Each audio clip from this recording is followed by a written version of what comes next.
Another question that I've had asked about the setup that I have is what is retained on this screen that's here.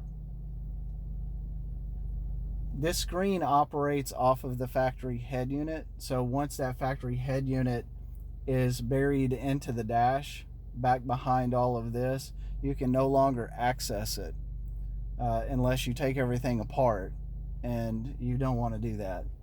So there's two things that you want to do. The first one is you want to go into the settings of the factory head unit while it's still installed. You want to go into the clock settings and you want to turn off the clock. There's a little clock that displays up here.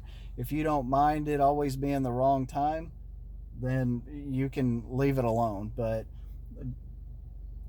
stuff like that drives me absolutely nuts. So I recommend just go in to the settings, turn the clock off so it's never on there. You're always going to have one on your head unit anyway. The other thing is make sure you turn off the factory radio before you disconnect it. And you want to do that because you don't want, like if you've already connected your Bluetooth to your phone, and you'll see in a minute when you're flipping through things, it's just better to go ahead and make sure you just turn off the radio. Okay.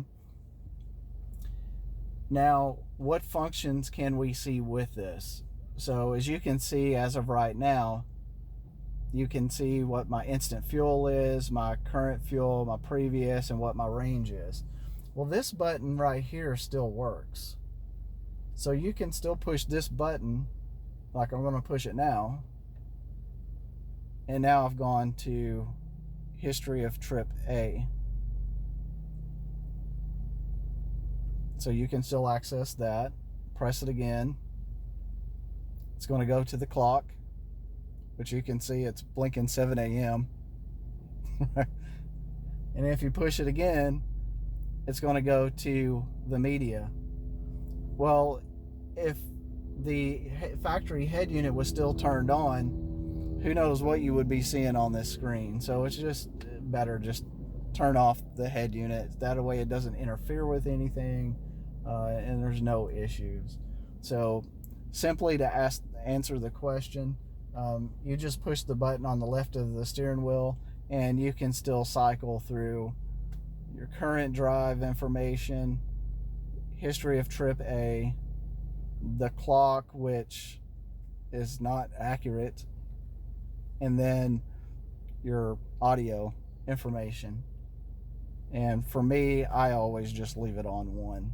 So pretty simple. And I hope that answers the questions. If you have any more, feel free to ask. All right, thanks. Bye.